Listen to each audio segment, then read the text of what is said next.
Hablando de la absorción, este se basa en un proceso crucial en donde los fármacos pueden acceder a la circulación sistémica desde su sitio de administración. Este proceso lleva una serie de consecuencias, las cuales son absorción, distribución del fármaco y la eliminación de este mismo. Seguido a esto, en nuestra investigación de artículos orientamos todo el proceso de absorción con base al fármaco de la levodopa, el cual es uno de los más utilizados en la enfermedad de Parkinson, resaltando sus características, efectos, procesos sistémicos por el cual es absorbido metabólicamente, entre otros factores tenidos en cuenta.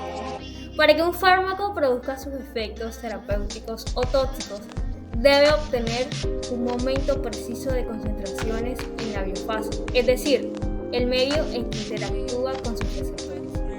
Antes del momento no se observará ningún efecto farmacológico, o este será su terapéutico. Después de este, el efecto puede ser excesivo o puede padecer otros efectos no deseados.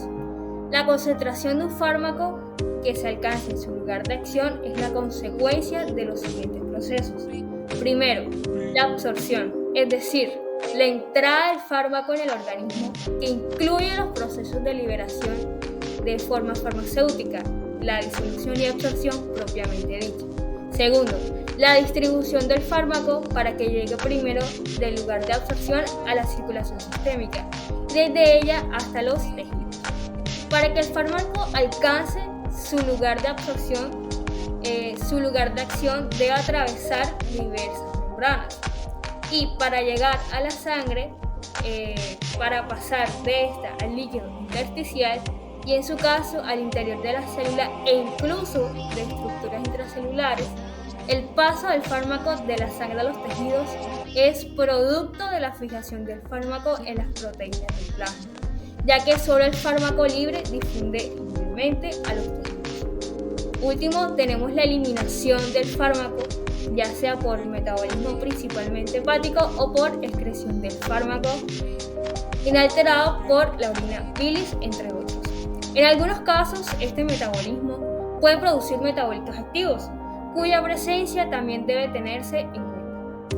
Al final, el proceso de absorción comprende los procesos de liberación del fármaco de su forma farmacéutica, su disolución, la entrada de los fármacos en el organismo en el lugar de administración, los mecanismos de transporte y la eliminación presistémica, así como las características, la velocidad, la cantidad con la que el fármaco accede a la circulación sistémica y los factores que pueden alterarlo. El conocimiento de las características de absorción de un fármaco es útil para seleccionar la vía de administración y la forma farmacéutica óptima para cada caso, así como para conocer las repercusiones que este puede tener sobre la respuesta de la existencia de factores que alteren ya sea la velocidad de absorción o la cantidad absorbida.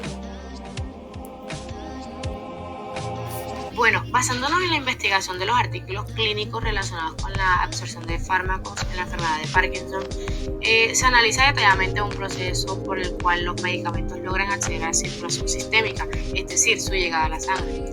Ahora bien, adentrándonos en el tema de la enfermedad de Parkinson, este es un trastorno neurodegenerativo complejo que suele manifestarse en edad adulta y se proporciona como la segunda enfermedad neurodegenerativa más común después del Alzheimer. Clínicamente se caracteriza por la presencia de la tríada motora, que esta incluye asinesia o lentitud de movimiento, temblor en reposo y rigidez, lo cual se considera un trastorno motor. Aunque no se cuenta con un tratamiento curativo, se dispone de medicamentos terapéuticos que permiten un buen control sistémico y retrasan la progresión de la enfermedad. Estos fármacos son capaces de ayudar en el control de problemas para caminar y otros factores relacionados. Su mecanismo de acción se basa en aumentar o reemplazar los niveles deficientes de la dopamina, ya que las personas con esta enfermedad presentan bajos niveles de esta sustancia en el cerebro. Sin embargo, es importante descartar que la dopamina no pueda administrarse directamente debido a su incapacidad para atravesar la barrera hematocefálica e ingresar al cerebro. Bueno, hablando un poco sobre los medicamentos, tenemos a la levodopa. La levodopa es perteneciente a la clase de medicamentos conocidos como agentes del sistema nervioso central. Esta se va a convertir en dopamina en el cerebro, lo cual ayuda a compensar la deficiencia de dopamina que ocurre en el Parkinson. Es muy importante mencionar que esta no va a trabajar sola, por lo tanto esta va a necesitar de un precursor como lo es la carbidopa, lo cual esta va a ayudar a cumplir su función. La carbidopa, en pocas palabras, está clasificada como un inhibidor de la descarboxilasa y esta va a tener una función de prevenir que la levodopa se descomponga antes de llegar al cerebro, lo que permite que una mayor cantidad de levodopa esté disponible para una conversión en dopamina y así mejorar los síntomas motores asociados con el Parkinson. Por lo tanto, la combinación de la levodopa y la carbidopa es un tratamiento utilizado para aliviar los síntomas asociados con la enfermedad de Parkinson y también los síntomas similares que pueden ocurrir después de una encefalitis o un daño en el sistema nervioso causado por un envenenamiento por monóxido de carbono o por magnesio. Bueno, entonces hablando del mecanismo de acción, se dice que los síntomas de la enfermedad de Parkinson se relacionan directamente con el agotamiento de los depósitos estriales de la dopamina, que son unas áreas del cerebro en donde se acumula esta. Esto debido a que la dopamina aparentemente no atraviesa la barrera hematoencefálica, debido a su naturaleza química y a las proteínas transportadoras que se presentan en la barrera. La administración de esta es ineficaz en el tratamiento de la enfermedad de Parkinson. Sin embargo, la levodopa, el isómero levógiro de dihidroxifenilalanina, lo que hace es que es el precursor de la dopamina y le permitirá cruzar la barrera sangre-cerebro para así convertirse en dopamina en los ganglios basales. Ok, hablando entonces de la farmacocinética, la levodopa se absorbe rápidamente en el intestino delgado, principalmente en el duodeno, y esto se da a través del sistema de transporte para aminoácidos aromáticos. ¿Para qué se usan estos aminoácidos aromáticos? Para producir hormonas y varias aminas en el cuerpo. Los aromáticos de la dieta pueden alterar su absorción y las concentraciones máximas del fármaco en plasma suelen ocurrir entre 1 hora y media y 2 horas después de una dosis oral. Y la vida media en plasma es de 1 a 3 horas. Un transportador de membrana de aminoácidos aromáticos lo que va a hacer es que va a facilitar la entrada del fármaco en el sistema nervioso central.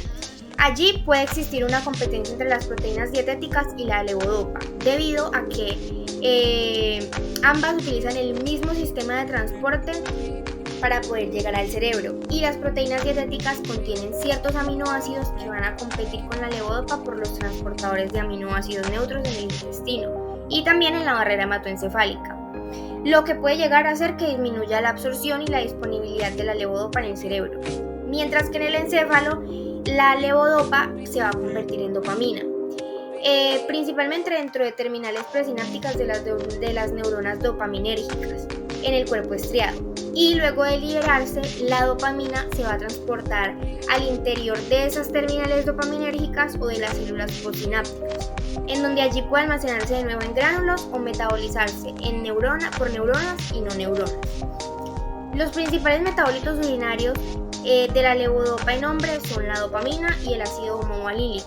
¿Qué es este ácido homovalílico? Es una sustancia química neurotransmisora en el cerebro y que se forma a partir de la degradación de dopamina y se encuentra en niveles medibles en el líquido cefalorraquídeo.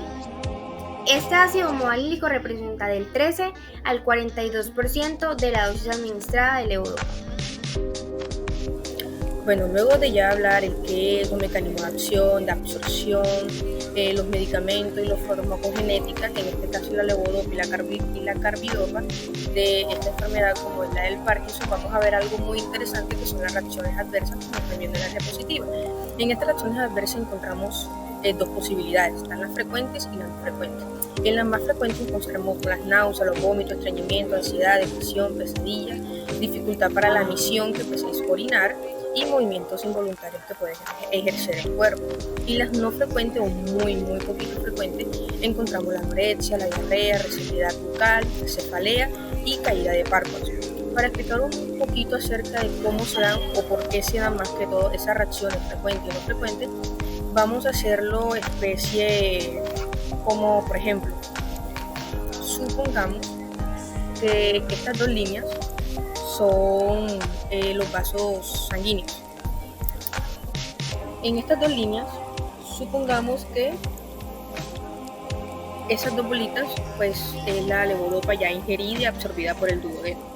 Cuando esta va viajando por torrente sanguíneo hasta llegar a la barrera hematoencefálica, esta levodopa va sola. Al esta levodopa ir sola, tiene mucha posibilidad o está muy propensa a que ésta se descomponga y queden péptidos o partes de ella en torrente sanguíneo, generando esas reacciones frecuentes. Para eso se hizo la carbidopa. La carbidopa, vamos a este vaso, esta es la levodopa. La carbidopa lo que va a hacer es como encapsularla, como guiarla, como arroparla para que ésta en todo su proceso hasta llegar a la barrera hematoencefálica pues no se descomponga y no generar esas reacciones adversas frecuentes que pues normalmente se ven. Por último, sobre la fisiopatología de la enfermedad y las características farmacocinéticas mencionadas anteriormente de los medicamentos levodopa y carbidopa, se hace evidente la complejidad de administrar medicamentos.